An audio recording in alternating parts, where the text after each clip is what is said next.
Intro, the lie we were taught. ज़रा रुको। एक काम करो अभी, सिर्फ 1 सेकंड के लिए।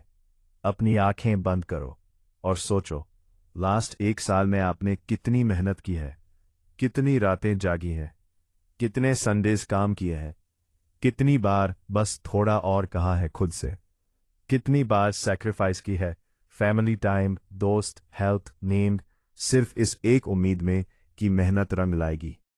अब आंखें खोलो और एक सीधा सवाल का सीधा जवाब दो, सिर्फ अपने आप से।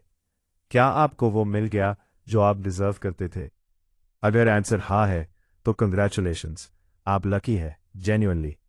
लेकिन अगर आंसर नहीं है, अगर आप आज भी वही जगह खड़े हैं जहां साल पहले थे, अगर आप रोज उठते हैं, मेहनत करते हैं, थक जाते हैं और फिर भी रिजल्ट नहीं मिलता, तो ये ऑडियो गाइड स्पेसिफिकली आपके लिए है। बचपन से एक चीज हमारे दिमाग में भर दी गई है। स्कूल में टीचर ने कहा, मेहनत करो, सफल हो जाओगे। घर में पापा ने कहा, बेटा, कोई शॉर्टकट नहीं होता, करो करो करो। सोसाइटी ने कहा, hard work beats talent. Movies ने दिखाया वो हीरो जो रात दिन एक करता है और एक दिन ड्रामेटिक म्यूजिक के साथ सक्सेस उसके कदम चूमती है। और हमने ये सब बिलीव कर लिया, पूरी तरह से ब्लाइंडली। हम बड़े हुए इस एक फॉर्मूला के साथ, मेहनत इक्वल सफलता। लेकिन क्या ये फॉर्मूला सच है? एक चीज बताओ, आपने अपनी जिंदगी में कितने लोग देखे हैं जो सुबह 6 बजे उठते हैं, रात 11 बजे तक काम करते हैं, कभी नहीं रोलते, कभी नहीं थकते, और फिर भी वो वहां नहीं पहुंचे जहां उन्हें होना चाहिए था? कितने? बहुत है ना। और दूसरी तरफ आपने कुछ लोग भी देखे होंगे जो उतना काम नहीं करते, जिन्होंने अलग सोचा, अलग चला और वो कहीं आगे निकले गए। कैसे?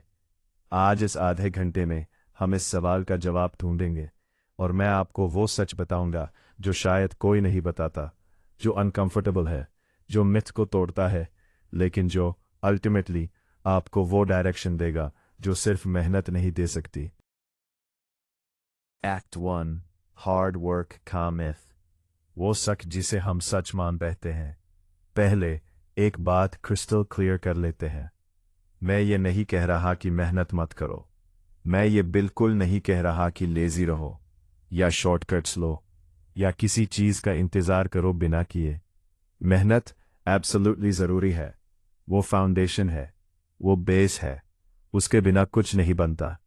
लेकिन मेहनत सिर्फ एक इंग्रेडिएंट है, रेसिपी में और भी चीजें चाहिए होती है। और आज हम प्रिसाइसली ये समझेंगे। पहला मिथ, जितना ज्यादा काम उतना ज्यादा सक्सेस। एक रिसर्च स्टडी थी, 3 इटालियन प्रोफेसर्स ने की, जिन्होंने 1000 लोगों के पूरे 40 साल के करियर्स ट्रैक किए। हर लकी इवेंट, हर अनलकी इवेंट, हर डिसीजन, सब नोट किया। और उनका कंक्लूजन, जीनियस लेवल टैलेंट और रिलेंटलेस हार्ड वर्क वाले लोग almost never reach the highest peaks of success. उन्हें कौन ओवरटेक करता है? मीडियोकर लेकिन स्ट्रेटेजिकली लकी इंडिविजुअल्स। ये सुनना दर्द देता है, लेकिन ये सच है और सच जानना जरूरी है।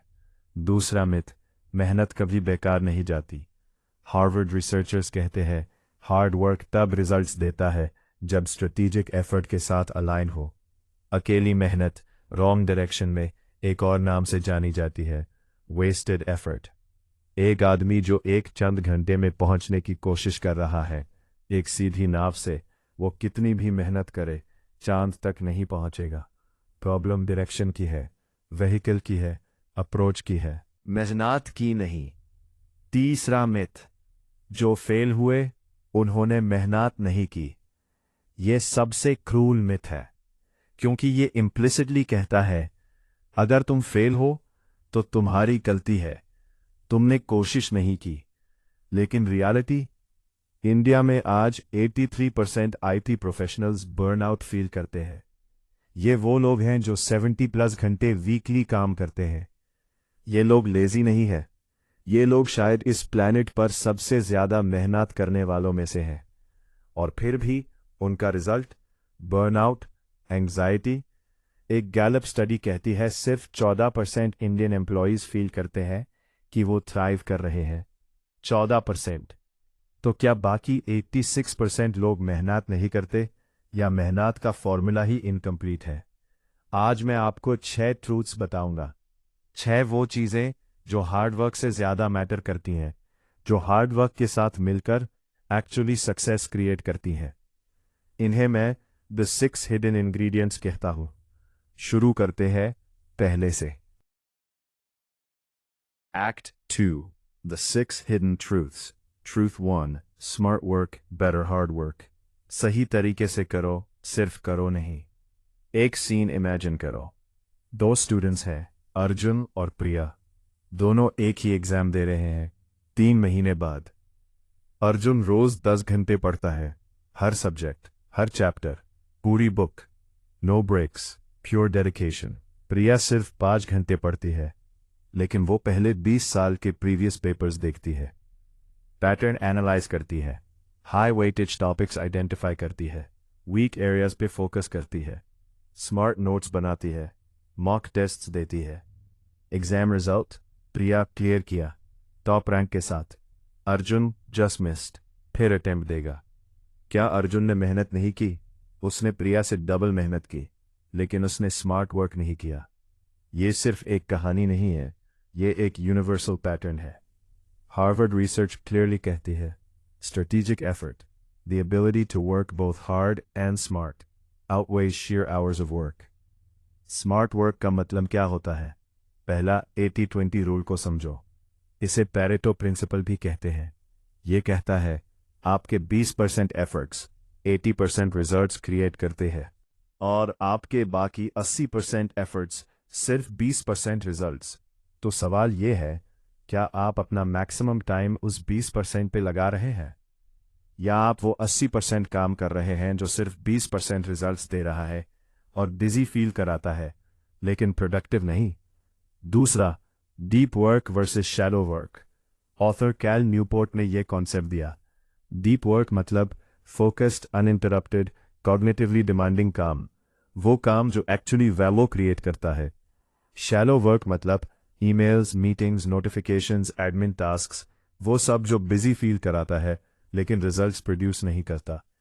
इंडिया में एक एवरेज ऑफिस वर्कर अपना 60 to 70% टाइम शैलो वर्क में स्पेंड करता है और कहता है, मैं बहुत बिजी हूं। बिजी और प्रोडक्टिव, ये 2 अलग चीजें हैं। तीसरा, आउटपुट ट्रैक करो, आर्स नहीं। ये इंडिया की कॉर्पोरेट कल्चर की सबसे बड़ी प्रॉब्लम है। यहाँ इज्जत मिलती है जिसके साथ बॉस सुबह सबसे पहले आए और रात को सबसे बाद जाए, लेकिन जो इंसान 4 घंटे में फोकस्ड होकर 8 घंटे का काम कंप्लीट कर ले और फिर चला जाए, उसे सिंसियर नहीं लगता। ये एक ब्रोकन सिस्टम है। स्मार्ट वर्कर्स अपना आउटपुट मेजर करते हैं, अपनी वैल्यू मेजर करते हैं, घंटे नहीं। चौथा, रेस्ट और रिकवरी भी स्ट्रैटेजी है। ये मोस्ट अंडररेटेड ट्रूथ है। WHO की रिसर्च कहती है, ओवरवर्क से प्रोडक्टिविटी 39% ड्रॉप हो जाती है, फटीग और एरर्स की वजह से। मतलब अगर आप 70 घंटे काम कर रहे हैं तो लास्ट 20-30 घंटे शायद क्वालिटी वर्क नहीं है, वो एरर्स हैं, वो रीवर्क है, वो दिमाग की थकान है जो क्रिएटिविटी और डिसीजन मेकिंग को किल कर रही है। टॉप परफॉर्मर्स दुनिया में, एथलीट्स, म्यूजिशियंस, सर्जन्स, वो सब डिलिबरेट रेस्ट को अपनी स्ट्रेटजी का पार्ट मानते हैं। नींद, एक्सरसाइज, लीजर, ये लेजीनेस नहीं है, ये परफॉर्मेंस मेंटेनेंस है। स्मार्ट वर्क का सिंपल फॉर्मूला, सही काम प्लस सही तरीका प्लस सही टाइम इक्वल्स मल्टीप्लाइड रिजल्ट्स। मेहनत वही रहनी चाहिए, लेकिन डायरेक्शन, स्ट्रैटेजी और फोकस, इन्हें ऐड करना पड़ेगा। Truth 2, network, net worth. अकेले कब तक चलोगे? एक सीधा सवाल। आपकी लाइफ की 5 सबसे बड़ी opportunities, job, business, partnership, collaboration, कहाँ से आई? ज्यादातर लोग ये जवाब देते हैं, किसी ने बताया, किसी दोस्त ने रेफर किया, एक मेंटोर ने दूर खोला, एक लिंक्डइन कनेक्शन ने थ्रेड पकड़ा। लिंक्डइन की एक ग्लोबल स्टडी कहती है 85% जॉब्स फॉर्मली एडवर्टाइज ही नहीं होती, वो डायरेक्टली फिल होती है, रेफरल से, कनेक्शन से, रिकमेंडेशन से। मतलब अगर आप सिर्फ अपने काम पे फोकस कर रहे हैं और रिलेशनशिप्स बिल्ड नहीं कर रहे, तो आप एक ऐसे गेम में compete कर रहे हैं जिसमें आपको पता ही नहीं कि गेम कहाँ खेला जा रहा है। इंडिया में ये और भी ज्यादा ट्रू है। यहाँ एक फ्रेज है जुगाड़, और यहाँ एक और फ्रेज है कोई जानता है क्या। कितनी बार आपने ये सुना है नौकरी के लिए, कॉलेज एडमिशन के लिए, किसी प्रॉब्लम के सल्यूशन के लिए, कोई जानता है क्या वहाँ। ये सब नेटवर्किंग ही है, इनफॉर्मल इंडियन स्टाइल नेटवर्किंग। लेकिन मिडिल क्लास इंडिया में नेटवर्किंग को चमचागिरी कहा जाता है, सेटिंग कहा जाता है, नेगेटिव परसेप्शन है। और यही वो मेंटल ब्लॉक है जो टैलेंटेड लोगों को आगे बढ़ने से रोकता है। नेटवर्किंग की 3 बड़ी गलतफहमियां। पहली, मैं सिर्फ काम से प्रूव करूंगा। ये नोबल लगता है, लेकिन ये नाइव है। रियलिटी ये है, दुनिया भरी पड़ी है टैलेंटेड लोगों से। जो अलग है वो ये है कि कुछ लोगों को सही जगह, सही वक्त, सही इंसान के सामने प्रेजेंट होने का मौका मिलता है, और वो मौका अक्सर रिलेशनशिप से आता है। दूसरी, नेटवर्किंग में सिर्फ सेल्फिश लोग होते हैं। गलत।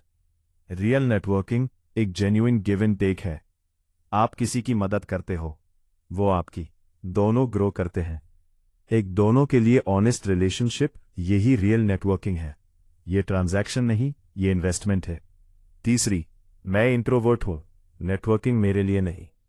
नेटवर्किंग का मतलब बड़े इवेंट्स में जाके सबसे हाथ मिलाना नहीं है। नेटवर्किंग का मतलब है 2-3 मीनिंगफुल जेन्युइन रिलेशनशिप्स बनाना, रेगुलर टच पॉइंट्स मेंटेन करना, वैल्यू प्रोवाइड करना। एक डीप कनेक्शन 100 शैलो हैंडशेक से ज्यादा पावरफुल है। प्रैक्टिकल स्टेप्स, नेटवर्किंग कैसे करें। पहला, लिंक्डइन को सीरियसली लो, प्रोफाइल अपडेट करो, थॉटफुल कमेंट्स लिखो, जेन्युइन कनेक्शंस बनाओ। दूसरा, अपने फील्ड के 5 लोग आइडेंटिफाई करो जिनसे आप जेन्युइनली सीखना चाहते हो। उन्हें एक सिंपल रिस्पेक्टफुल मैसेज भेजो। आस्क फॉर अ 15-मिनट कॉन्वर्जेशन, कोई हिडन एजेंडा नहीं। तीसरा, मेंटर ढूंढो, एक एक्सपीरियंस्ड इंसान जो आपको गाइड कर सके। एक मेंटर की presence years of wasted trial and error से बचा सकती है। चौथा, गिव बिफोर यू आस्क, किसी का काम शेयर करो, किसी की पोस्ट पे मीनिंगफुल कमेंट करो। वैल्यू पहले दो, रिटर्न बाद में आएगा। याद रखो, your network is not just who you know, it's who knows you and what they think of you when your name comes up. Truth 3, direction matters more than speed. गलत रास्ते पे तेज दौड़ना और दूर ले जाता है। एक छोटी सी कहानी। रामू काका एक सब्जी वाले हैं। रोज सुबह 4 बजे उठते हैं, रात 9 बजे तक धूप और बारिश में काम करते हैं। 365 दिन, 17 घंटे, कोई हॉलिडे नहीं, प्योर डेडिकेशन। क्या वो हार्ड वर्कर है? एब्सोल्युटली। क्या वो वेल्थी है? शायद नहीं। क्या उनकी मेहनत बेकार है? बिल्कुल नहीं। वो अपना परिवार चला रहे हैं, वो सर्वाइवल में सक्सेस है। लेकिन ये क्वेश्चन अलग है, अगर रामू काका की यही एनर्जी और डिसिप्लिन किसी अलग डायरेक्शन में लगी होती, किसी स्केलेबल वेंचर में, क्या रिजल्ट अलग होता? शायद हाँ। यह किसी को जज करने की बात नहीं है, यह एक सिस्टेमिक अंडरस्टैंडिंग की बात है। डायरेक्शन वो चीज है जो मेहनत को मल्टीप्लाई करती है या वेस्ट करती है। और डायरेक्शन के बारे में 3 ट्रूथ्स है जो मोस्टली इग्नोर की जाती हैं। पहला, स्केलेबिलिटी का कॉन्सेप्ट। एक डॉक्टर 24 घंटे में कितने पेशेंट्स देख सकता है? लिमिटेड। वो एक टाइम में एक ही इंसान के सामने हो सकता है। उसकी इनकम कैप्ड है, उसकी टाइम की तरह। एक डॉक्टर जो एक यूट्यूब चैनल चलाता है मेडिकल इंफॉर्मेशन पे, वो एक वीडियो में 10 लाख लोग देख सकते हैं। एक बार का एफर्ट, अनलिमिटेड रीच। दोनों डॉक्टर्स हैं, दोनों डॉक्टर्स की तरह मेहनत कर रहे हैं, लेकिन एक की डायरेक्शन स्केलेबल है, दूसरे की नहीं। हार्ड वर्क का डायरेक्शन स्केलेबल होना चाहिए जब पॉसिबल हो, वरना आप एक ट्रेडमिल पे दौड़ रहे हो, बहुत तेज, लेकिन मूव नहीं कर रहे। दूसरा, राइट लैडर राइट वॉल। एक फेमस कोट है, बहुत लोग जिंदगी भर एक लैडर क्लाइंब करते रहते हैं और जब टॉप पे पहुंचते हैं तब रियलाइज करते हैं कि लैडर गलत वॉल के साथ लगी थी। ये बहुत डीप है। काफी लोग 10 साल मेहनत करते हैं एक कंपनी में, सीनियर हो जाते हैं और फिर रियलाइज करते हैं वो इंडस्ट्री श्रिंक हो रही है, वो स्किल ऑब्सोलीट हो रही है, वो रोल एआई रिप्लेस करने वाला है। डायरेक्शन चेक करना ये एक पीरियोडिक ज़रूरी काम है। साल में कम से कम एक बार पूछो खुद से, जो मैं कर रहा हूँ क्या ये मुझे एक्चुअली वहाँ ले जा रहा है जहाँ मुझे जाना है। तीसरा, इकिगाई का कॉन्सेप्ट जापान से आया एक पावरफुल फ्रेमवर्क है। इकिगाई इसका मतलब है वो चीज़ जिसके लिए तुम्हारा जीना वर्थ इट है। इकिगाई तब मिलती है जब 4 चीज़ें ओवरलैप करती है, जो तुम्हें पसंद है, जो तुम अच्छे से करते हो, जो दुनिया को चाहिए, जो तुमसे पैसा मिलाता हो। जब ये 4 एक जगह मिलते हैं, वो काम तब सिर्फ काम नहीं रहता, वो मिशन बन जाता है। और जो लोग अपने इकिगाई पे काम करते हैं वो सेम घंटे में 3 गुना प्रोडक्टिव होते हैं, क्योंकि उनका दिल भी साथ होता है। डायरेक्शन चेक करने के 3 सवाल। क्या मेरा काम 5 साल बाद भी रेलेवेंट रहेगा? क्या मेरा एफर्ट स्केल हो सकता है टाइम और रिसोर्सेज के साथ? क्या मैं सही रीज़न के लिए ये कर रहा हूँ या सिर्फ इसलिए कि करना पड़ रहा है? अगर तीनों का जवाब हाँ है, फुल थ्रॉटल। अगर नहीं, डायरेक्शन रिकंसिडर करो। ट्रूथ 4, लक और टाइमिंग का सच। पी वो चीज़ जिसकी कोई बात नहीं करता। पी अब एक ऐसी बात करते हैं जो बहुत लोग अवॉइड करते हैं क्योंकि ये अनकंफर्टेबल है। पी लक ये सुन के बहुत लोग डिफेंड मोड में आ जाते हैं।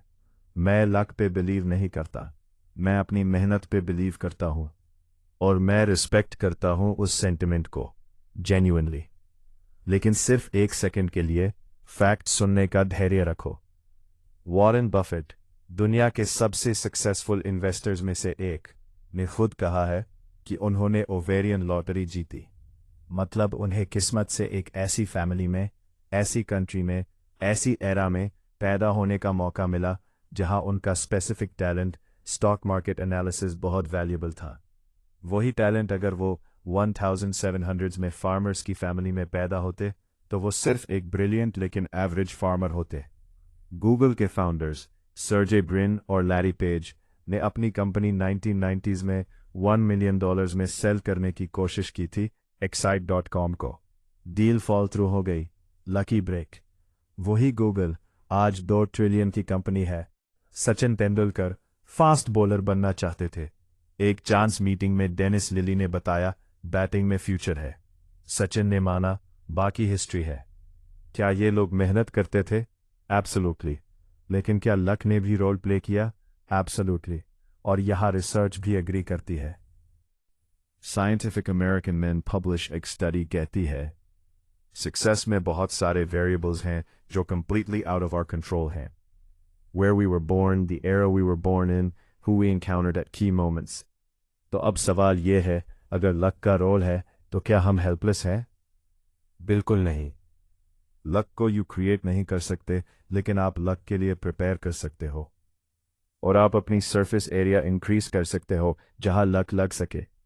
साइकोलॉजिस्ट डॉक्टर रिचर्ड वाइजमैन ने रिसर्च किया, लकी लोग वो होते हैं जो ज़्यादा अपॉर्चुनिटीज़ क्रिएट करते हैं, मोर इवेंट्स अटेंड करते हैं, मोर पीपल से मिलते हैं, मोर एक्सपेरिमेंट्स ट्राई करते हैं।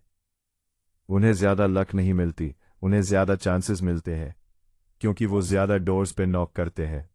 बेंजामिन फ्रैंकलिन ने भी कहा था, diligence is the mother of good luck. Luck के बारे में 3 प्रैक्टिकल ट्रूथ्स। पहला, टाइमिंग मैटर करता है। बिल गेट्स माइक्रोसॉफ्ट तब स्टार्ट किया जब पर्सनल कंप्यूटिंग बूम हो रही थी। जकरबर्ग फेसबुक तब लॉन्च किया जब सोशल मीडिया का कॉन्सेप्ट नेसेंट था। अपने फील्ड की टाइमिंग समझो, ट्रेंड्स देखो, कल की ज़रूरतें आज आइडेंटिफाई करो। दूसरा, लक को इनवाइट करो, ज़्यादा एक्सपेरिमेंट करो, ज़्यादा कॉन्वर्सेशंस करो, ज़्यादा यस कहो अनफेमिलियर अपॉर्चुनिटीज़ को सेलेक्टिवली। हर यस एक पोटेंशियल डोर है। तीसरा, प्रिपेयर्ड रहो जब अपॉर्चुनिटी आए। लक सिर्फ उन्हें मिलती है जो रेडी है। जब एक अपॉर्चुनिटी आती है, अगर तुम प्रिपेयर नहीं हो, वो दूसरे की लक बन जाती है। Truth 5, visibility, ability. अगर दुनिया जानती नहीं तो क्या फ़ायदा? एक क्वेश्चन, क्या आप कभी किसी ऐसी मूवी में गए हो जो एक्चुअली बहुत अच्छी थी, लेकिन किसी को पता नहीं थी क्योंकि मार्केटिंग नहीं हुई। और दूसरी तरफ, क्या आपने कभी एक एवरेज मूवी देखी है लेकिन ट्रेलर इतना सॉलिड था कि टिकट्स बिकती गई? ये सेम प्रिंसिपल प्रोफेशनली भी अप्लाई होती है। इंडिया में एक वाइड स्प्रेड बिलीफ है जो टैलेंटेड लोगों को बुरी तरह हर्ट करता है। काम बोलेगा, मैं खुद प्रमोट नहीं करूंगा। ये सोचना नोबल है, लेकिन ये एक करियर किलर भी है। रियल वर्ल्ड में विजिबिलिटी और एबिलिटी दोनों मैटर करते हैं। एक स्टडी था जिसमें यह पाया गया कि प्रमोशंस काफ़ी बार सबसे ज़्यादा विजिबल एम्प्लॉय को मिलते हैं। वो एम्प्लॉय जो कंसिस्टेंटली अपना काम कम्युनिकेट करता है, जो मीटिंग्स में स्पीक करता है, जो लीडरशिप के साथ विजिबल है, वो नेसेसरली सबसे ज़्यादा स्किल्ड नहीं होता। ये फेयर है? शायद नहीं। ये रियलिटी है, एब्सोल्युटली। इंडिया में विजिबिलिटी का प्रॉब्लम स्पेसिफिकली ज़्यादा सिवियर क्यों है? क्योंकि हमारी कल्चर में अपनी तारीफ खुद करना बुरा माना जाता है। हमें सिखाया गया है, चुप रहो, कदम बढ़ाओ, काम करो, लोग देखेंगे। लेकिन रियलिटी ये है, लोग बहुत बिजी है खुद की ज़िंदगी में। उन्हें ऑटोमेटिकली नहीं दिखता कि आप क्या कर रहे हो जब तक आप दिखाओगे नहीं। विजिबिलिटी बिल्ड करने के 5 तरीके बिना चमचागिरी के। पहला, अपना काम डॉक्यूमेंट करो। कोई प्रोजेक्ट कंप्लीट किया, एक ब्रीफ समरी बनाओ। क्या किया, क्या रिजल्ट मिला, इसे शेयर करो अपनी टीम के साथ, अपने बॉस के साथ, क्वाइटली, प्रोफेशनली। दूसरा, कंटेंट क्रिएट करो। LinkedIn, YouTube, Twitter, x. अपने फील्ड में जो तुम जानते हो वो शेयर करो। अपनी एक्सपर्टीज पब्लिकली डेमोन्स्ट्रेट करो। ये एक पर्सनल ब्रांड बनाता है जो साइलेंटली तेरी तरफ से 24/7 काम करता है। तीसरा, मीटिंग्स में स्पीक करो। एक मीनिंगफुल पॉइंट पर मीटिंग, सिर्फ एक कंसिस्टेंट प्रेजेंस रजिस्टर होती है। चौथा, दूसरों की मदद करो पब्लिकली। किसी कॉलीग की हेल्प की, एक्नॉलेज करो। कम्युनिटी में कंट्रीब्यूट करो। जेनरोसिटी विजिबिलिटी का एक वेरी इफेक्टिव फॉर्म है। पांचवा, अचीवमेंट्स शेयर करो हम्बली। कोई माइलस्टोन मिला, एक सर्टिफिकेशन, एक प्रोजेक्ट सक्सेस, शेयर करो। फ्रेमिंग ये रखो, grateful for this opportunity and the team support. वो ह्यूमिलिटी के साथ विजिबिलिटी है। एक सिंपल ट्रूथ, अगर दुनिया नहीं जानती कि तुम एग्जिस्ट करते हो तो तुम्हारा टैलेंट एक बंद कमरे में बंद है। विजिबिलिटी वो ताला खोलती है। ट्रूथ 6, बर्नआउट, हार्ड वर्क का डार्क साइड। जब मेहनत खुद को खा जाए, ये ट्रूथ शायद सबसे इंपॉर्टेंट है, क्योंकि ये वो है जिसे हम सेलिब्रेट करते हैं और जो सीक्रेटली हमें तोड़ रहा है। इंडिया में हसल कल्चर ग्लोरीफाई की जाती है। रात भर जागो, sleep is for the weak, मेहनत करो, नींद बाद में लेना। और हम इन लोगों को एडमायर करते हैं, उनकी खोज शेयर करते हैं, उन्हें आइडियल मानते हैं। लेकिन एक रोक के सोचो, इंडिया के आईटी सेक्टर में जो लोगों के बारे में हम प्राउड है, जो दुनिया को टेक्नोलॉजी डिलीवर करते हैं, उनका बर्नआउट रेट 83% है। 83%। डिलॉयट की एक स्टडी कहती है पोअर मेंटल हेल्थ इंडिया में 1.1 लाख करोड़ का एनुअल लॉस कर रही है, प्रोडक्टिविटी लॉस, एब्सेंटीइज्म और टर्नओवर से। और ये वो इंसान है जो टेक्निकली बहुत मेहनत करते हैं। बर्नआउट क्या करता है प्रैक्टिकली? वो क्रिएटिविटी मारी जाती है, वो डिसीजन मेकिंग डिग्रेड होती है, वो पैशन जो पहले था धीरे धीरे खत्म हो जाता है। एक burned out person same hours लगा के एक फ्रैक्शन का आउटपुट देता है कंपेयर टू एक वेल रेस्टेड एनर्जाइज्ड पर्सन। मतलब जब तुम बर्नआउट हो, तुम्हारी मेहनत का आरओआई क्रैश हो जाता है। और एक चीज और, योर डॉस्ट की 2526 की स्टडी कहती है 42% इंडियन एम्प्लॉयज हर संडे को एंग्जाइटी फील करते हैं, सिर्फ मंडे आने के डर से। सोचिए, एक इंसान जो वीक में 5 दिन काम करता है और 2 दिन की छुट्टी में से एक दिन संडे भी एंग्जाइटी में गुजरता है। ये मेहनत है या ये एक प्रिजन है? बर्नआउट से बचने के 3 सिंपल प्रिंसिपल्स। पहला, काम के घंटे सेट करो और रिस्पेक्ट करो उन्हें। एक हार्ड स्टॉप टाइम डिसाइड करो रोज का। बाद में एक इमरजेंसी के अलावा फोन्स, ईमेल्स डिस्कनेक्ट करो। दूसरा, रिकवरी को काम की तरह स्केड्यूल करो। एक्सरसाइज, नींद, हॉबी, नेचर वॉक, ये लेजी नहीं है, ये परफॉर्मेंस फ्यूल है। तीसरा, एक जेन्युइन सवाल पूछो खुद से रेगुलरली, मैं ये क्यों कर रहा हूं? अगर जवाब सिर्फ डर है, प्रेशर है या सर्वाइवल है, तो ये वक्त है कुछ रीथिंक करने का। Act 3. The new formula for real success. एक नया नक्शा जो एक्चुअली काम करता है। अब हम वहां आते हैं जहां मुझे दरअसल जाना था। हमने 6 ट्रूथ्स देखे। पहली बार ये सब सुन के शायद अनकंफर्टेबल लगा, शायद थोड़ा अनफेयर भी लगा। तो मैं क्या करूं? लक का इंतजार करूं, नेटवर्क बनाना शुरू करूं, काम करूं? नहीं, मैं ये कह रहा हूं अपना फॉर्मूला अपग्रेड करो। ओल्ड फॉर्मूला था मेहनत इक्वल्स सफलता। न्यू फॉर्मूला है मेहनत equals smart work, network, visibility, conics, consistency, real success. ये एक मल्टीप्लायर इफेक्ट है। एक चीज मिसिंग हो तो रिजल्ट ड्रामेटिकली ड्रॉप हो जाता है। और मैं आपको अब एक 7 स्टेप एक्शन प्लान देता हूं जो आप कल से शुरू कर सकते हैं। स्टेप 1, अपना 80-20 ऑडिट करो। कागज उठाओ, लिखो, मेरे 20% एफर्ट्स जो 80% रिजल्ट्स दे रहे हैं, क्या है वो टास्क्स आइडेंटिफाई करो, वो स्किल्स आइडेंटिफाई करो, वो रिलेशनशिप्स आइडेंटिफाई करो। अब दूसरा कॉलम लिखो, मेरा 80% टाइम जहां जाता है वो क्या है? अगर दोनों कॉलम्स मैच नहीं करते तो आपके टाइम एलोकेशन में इमीडिएटली कुछ बदलना पड़ेगा। ये ऑडिट 1 घंटे की एक्सरसाइज है। एक बार करो, रिजल्ट्स शॉकिंग होंगे। स्टेप 2, एक डायरेक्शन क्लैरिटी सेशन लो। एक दिन, सिर्फ एक दिन अपने लिए निकालो। ये काम करो, लिखो आप 5 साल बाद एग्जैक्टली कहाँ होना चाहते हैं। लिखो आप जो करियर में कर रहे हैं वो 5 साल बाद भी रेलेवेंट रहेगा। लिखो अपनी टॉप 3 स्किल्स क्या है। लिखो दुनिया को क्या चाहिए जो आप दे सकते हो। जब ये सवालों के जवाब क्लियर हो जाते हैं, डायरेक्शन सेट होती है। और जब डायरेक्शन क्लियर हो, मेहनत सही जगह जाती है और मल्टीप्लाई होती है। Step 3, network deliberately. वीक में सिर्फ एक हार। ये डॉन्टिंग नहीं है। सिर्फ 1 घंटा, 7 दिन में एक बार। क्या करो? लिंक्डइन पे 3 मीनिंगफुल कमेंट्स करो अपने फील्ड में। एक पर्सन को एक genuine how are you doing message भेजो। एक न्यू कनेक्शन रिक्वेस्ट भेजो किसी इंटरेस्टिंग इंसान को। एक लोकल मीटअप या वेबिनार अटेंड करो अपने इंडस्ट्री में। मंथ के एंड में आपका नेटवर्क एक्टिवली बढ़ेगा और ये रिलेशनशिप्स कहीं ना कहीं एक दिन काम आएंगी। स्टेप 4, अपना पर्सनल ब्रांड शुरू करो। आज से एक लिंक्डइन पोस्ट, सिर्फ एक। कोई काम था जो तूने सीखा, शेयर करो। कोई मिस्टेक थी, शेयर करो। कोई इंसाइट थी, शेयर करो। 200 वर्ड्स, ऑनेस्ट, जेन्युइन, पोस्ट करो। पहली बार ऑकवर्ड लगेगा, दूसरी बार कम ऑकवर्ड, तीसरी बार रूटीन। 3 महीने कंसिस्टेंट रहो और देखो कि दुनिया आपके बारे में कैसे जानना शुरू करती है। स्टेप 5, एक मेंटोर ढूंढो।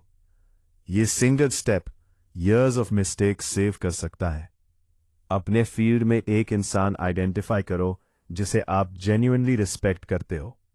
उन्हें एक सिंपल शॉर्ट मैसेज भेजो। हाय नाम, मैं आपका काम में हूं। आपका काम मुझे बहुत इंस्पायर करता है। क्या आप 15 मिनट्स निकाल सकते हैं एक मंथ में गाइडेंस के लिए? मैं आपका पर्सपेक्टिव जेन्युइनली वैल्यू करता हूं। सब एक्सेप्ट नहीं करेंगे, लेकिन जो करेगा वो एक गेम चेंजर रिलेशनशिप होगी। स्टेप 6, एनर्जी मैनेजमेंट सिस्टम बनाओ। अपनी प्रोडक्टिविटी पीक आवर्स आइडेंटिफाई करो। कुछ लोग मॉर्निंग में बेस्ट है, कुछ इवनिंग में है। अपना हार्डेस्ट मोस्ट इंपॉर्टेंट काम अपनी पीक आवर्स में करो। बाकी सब emails, admin, meetings off peak hours में। और डेली एक रूल बनाओ, no work after X time. X आप डिसाइड करो, लेकिन डिसाइड करो और रिस्पेक्ट करो। एक रेस्टेड माइंड एक टायर्ड माइंड से 3 गुना ज्यादा वैल्यू क्रिएट करता है। Step 7, consistency over intensity. ये सबसे इंपॉर्टेंट स्टेप है। सबसे लास्ट में इसलिए नहीं, सबसे इंपॉर्टेंट इसलिए। एक बार का बड़ा एफर्ट 1 साल का स्मॉल कंसिस्टेंट एफर्ट नहीं बीट कर सकता। 10 दिन में 100 घंटे काम करना 100 दिन में 10 घंटे काम करने से ज़्यादा रिजल्ट्स नहीं देता। कंपाउंडिंग सिर्फ पैसों में नहीं होता, स्किल्स में होता है, नॉलेज में होता है। एक सिंपल रूल सेट करो, रोज सिर्फ 1% इंप्रूव करना है। 1% पर डे, 365 डेज। मैथमेटिकली एक साल में आप 37 गुना बेटर होते हो। 37 गुना। ये मिराक्युलस नहीं है, ये मैथ है। आउट्रो, एक नया इरादा। आज की रात एक डिसीजन। मैं चाहता हूं कि आप 1 सेकंड के लिए रुको, ब्रीथ लो। हमने आज आधे घंटे में बहुत कुछ कवर किया, और शायद अभी एक भीड़ सा फील हो रहा हो अंदर। तो मैं सिंपली ये समराइज करता हूं, हार्ड वर्क जरूर करो, इसके बिना कुछ नहीं बनता। लेकिन हार्ड वर्क के साथ ये भी करो, स्मार्ट करो, डायरेक्शन चूज करो, आउटपुट ट्रैक करो, आवर्स नहीं। नेटवर्क बनाओ, जेन्युइन रिलेशनशिप्स में इन्वेस्ट करो। अकेले कोई पीक तक नहीं पहुंचता। डायरेक्शन चेक करो, गलत लैडर पे क्लाइंब करना बंद करो। रेगुलरली पूछो, क्या ये सही रास्ता है? लक के लिए अपनी सरफेस एरिया बढ़ाओ, ज्यादा डोर्स पे नॉक करो, रेडी रहो, विजिबल रहो, अपना काम दिखाओ, हम्बली, प्रोफेशनली। दुनिया तब जाने जब तुम बताओ। बर्नआउट से बचाओ, रेस्ट को स्ट्रैटेजी मानो। एक थका हुआ इंसान एक ब्रोकन कार की तरह है।